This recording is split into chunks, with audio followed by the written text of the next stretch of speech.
Salut les explorateurs, je suis avec Jordan au gîte de Hagerd, là où on va faire la retraite. Et on a un tout nouveau concept à vous faire expérimenter. Alors l'idée, c'est 10 minutes à cœur ouvert. Donc en fait, là-dedans, on a 7 papiers. Et sur chaque papier, il y a une des merveilles intérieures qu'on va explorer pendant la retraite. Voilà. Donc il y a plusieurs mots. Et on va tirer un des mots et on va devoir s'exprimer à cœur ouvert pendant 10 minutes. Pas une seconde de plus. Voilà. Donc je tire ou tu tires? Et je rajoute un petit truc, Ouais. si vous voulez jouer avec nous aussi, vous mettez dans les commentaires ce que ce mot va vous Oui. inspirer ou par rapport à ce qu'on va partager aussi. Ok, Mais je vais te laisser tirer le Ok. premier ça marche. et je mettrai le chrono dès que tu le lis. L'amour universel. Ok, Ça c'est commence c'est 10 minutes. Qu'est-ce que ça t'inspire, l'amour universel? L'amour universel. Waouh, c'est un gros truc. On s'exprime à cœur ouvert. Ouais, c'est vraiment l'amour de toute chose, du vivant, l'amour des humains, de chaque personne. J'ai en moi direct un peu la contradiction aussi que on a beaucoup des limites de pouvoir aimer tout le monde, même les gens qui peuvent te faire du mal ou des choses comme ça. C'est dur d'être dans l'amour inconditionnel à ce moment-là. Et toi? Ouais, bah, je trouve que c'est. On comprend vraiment cette notion d'amour inconditionnel, d'amour universel, quand on comprend qu'on fait partie d'un tout. Donc, quelque part, que l'autre, c'est une partie de moi, une partie de. Et donc, si j'ai appris à m'aimer, à m'accepter, et ben, je vais pouvoir aimer l'autre, même si il fait des choses qui sont pas. On va pas le juger en fait, on va l'aimer sans condition, Ouais, ouais. dans l'idée. Ça me fait penser à un nouveau titre de Kenny Arcana qui sera sur son prochain album, qui s'appelle Je suis un autre toi, où elle exprime justement ça, que elle se voit dans l'autre et que ses zones d'ombre peuvent être un miroir à ses propres zones d'ombre. C'est intéressant. Ça ouvre des portes quand vraiment on prend conscience de ça, quoi. Parce que si on se met moins la pression, Ouais. on essaie moins d'être une autre personne, on s'accepte clairement avec ses défauts, avec ses qualités, on s'accepte. Et un cas pratique, ça pourrait être une personne qu'on connaît qui nous fait du mal ou qui fait quelque chose qui ne va pas dans le sens qu'on l'avait prévu. Dans ce cas-là, on peut se remémorer ça, penser que lui a ses propres schémas, ses propres croyances, son propre chemin, qu'on ne doit pas forcément être dans la rancune et lui en vouloir, mais justement lui donner de l'amour et laisser la chose passer. Et en même temps, ça va nous aider à surfer sur cette situation qui aurait pu être à la difficile. transcender. Ouais. On sera moins dans le jugement et aussi, je trouve que quand on est dans cet amour universel, dans le love, c'est qu'on donne l'opportunité à l'autre de vraiment laisser briller sa lumière. Vraiment, je l'ai déjà dit, mais voilà, on l'accepte en fait comme il est et on va pas juger, quoi. Pour moi, c'est vraiment ça le véritable amour, il n'y a pas de condition. Tu ne on ne doit pas aimer une personne parce qu'elle a fait des belles choses pour nous ou quoi. Et il y a une chose qui revient souvent quand on aborde le sujet de l'amour universel. C'est, tu vois, des fois, si celui-là il tue ton enfant ou il attaque ton enfant, est-ce que tu vas être dans l'amour Ouais, ça c'est un. Là, Je sais pas si je vais m'exprimer dessus parce que je pense qu'il faut le vivre pour comprendre vraiment, avoir le recul. Des grosses expériences aussi. Ouais.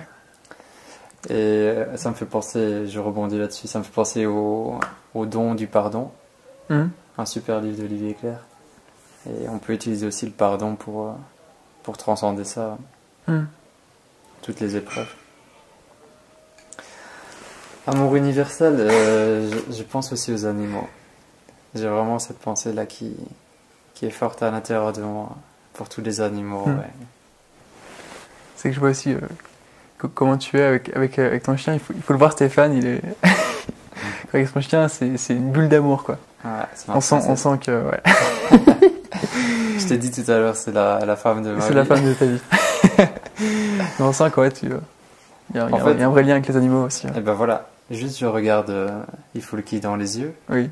Et je peux sentir que c'est beaucoup plus qu'un chien. Mmh. C'est une âme, c'est de l'amour, c'est une énergie. Je pense que du coup, ouais, les animaux ont naturellement cet amour inconditionnel en fait. Ouais, ils sont reliés aussi. Enfin, je pense qu'ils sont reliés directement à l'énergie de la vie, à Dieu, et ils envoient sans condition. Il y a une pureté dans le regard, il y a quelque chose qui. Ouais. Bah, c'est comme finalement, ça me fait penser aux enfants et aux nouveau-nés quand. J'allais dire ça. Ouais. Quand ils viennent au monde, c'est ça que tu peux retrouver vraiment dans les yeux. Il n'y a pas de jugement, c'est de l'amour, tout simplement. Donc avant d'avoir toutes nos croyances et nos limitations, on peut dire qu'on est aussi, à la base, on est cet amour universel. C'est dans nos... C'est dans nos... c'est dans notre sang, quoi. Ouais. Ça fait partie de nous. Et qu'est-ce qu'on pourrait faire pour retrouver justement cet amour? Moi, je pense que ça commence déjà par s'aimer. Vraiment apprendre à s'aimer, mais tel qu'on est, naturellement. S'aimer au naturel. Ouais.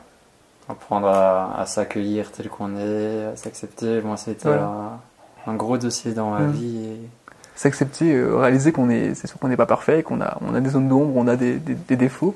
Comme mais chaque humain, voilà, comme tout le monde, c'est ça qui fait notre beauté. Donc ouais, je pense que ça commencerait par s'aimer et aussi se rappeler, c'est pas facile, mais se rappeler que voilà, on est tous connectés les uns les autres. Et que les autres sont des parties des autres facettes d'une même réalité en fait. Et ça, je peux vraiment le voir quand j'organise les retraites spirituelles.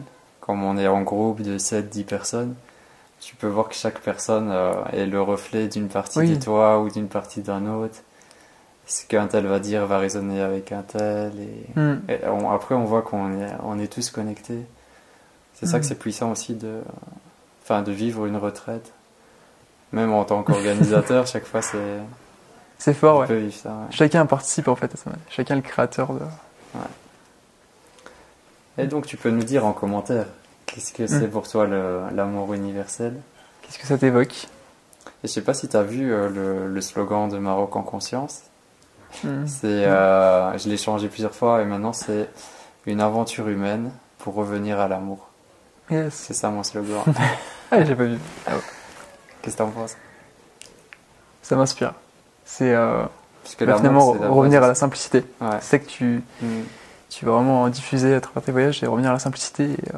Donc finalement revenir à la source, à l'amour, sans barrière, sans condition, au partage, au lien.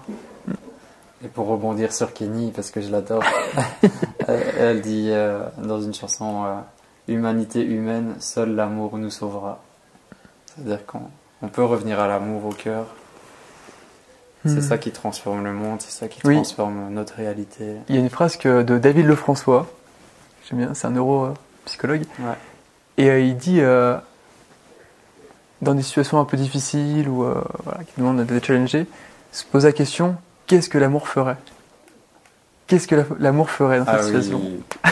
Et ça me fait penser à un autre truc. Et ça m'a vraiment beaucoup aidé. Dans n'importe quelle situation un peu difficile, tu te demandes, est-ce que je choisis l'amour ou est-ce que je choisis la peur? Ouais. Tu te poses cette question et tu vas voir que ça change vraiment beaucoup de choses. La peur, tu te recroquevilles, tu es dans l'immobilité. L'amour, tu te mets en mouvement. Tu te vois. Et du coup, il y a plein de possibilités, il y a plein de solutions. En fait, quand tu es dans l'amour, il y a plein de solutions. C'est comme allumer une lumière d'obscurité. Et l'amour, c'est ça en fait. C'est allumer une lumière dans l'obscurité. La peur, la peur en fait n'existe pas. La peur, c'est l'absence d'amour en soi. Et c'est beaucoup plus facile du coup quand t'es dans le love. Les solutions viennent. On peut prendre le risque d'aimer. Ah, il nous reste 1 minute. Normalement, je dois pas regarder, mais... Il reste 1 minute. Donc c'est un concept tout nouveau là. On expérimente. On a un prévu. Dites-nous si ça vous plaît ce concept. Et pour moi, l'amour, c'est lié à la joie aussi. Oui. Quand tu sens vraiment l'amour, et justement l'amour universel, tu es connecté à la joie de vivre, la joie d'être. Est-ce que l'amour vient avant la joie ou la joie vient avant l'amour? Je pense qu'ils sont liés. C'est lié. Ça fait partie des énergies hautes. Là, c'est des thématiques qu'on aura l'occasion d'expérimenter durant la retraite. Ouais. Donc il y aura un jour qui sera consacré autour de l'amour universel, donc avec un voyage méditatif qui s'appelle la boule de l'amour universel, et des pratiques pour expérimenter. T'as d'autres pensées sur l'amour? Une dernière idée avant que... Ah, il te reste 5 secondes. Une dernière phrase. Partager l'amour. Yes. Accompagner des êtres dans leur développement spirituel est une mission qui donne du sens à nos vies. Et nous avons choisi le voyage pour le faire. La spécialité de Jordan, c'est les voyages méditatifs. La spécialité de Stéphane, c'est les voyages en conscience au Maroc. Jordan est parti écrire 7 nouveaux voyages, les 7 merveilles du monde intérieur. Stéphane m'a invité pour les faire expérimenter à l'Orica. La réunion de nos deux univers donne naissance à une retraite unique en son genre. Pendant 7 jours, 7 voyageurs cultiveront 7 merveilles de leur monde intérieur à travers des voyages méditatifs et des ateliers. Si tu sens que ce voyage est pour toi, suis ton cœur et rejoins l'aventure.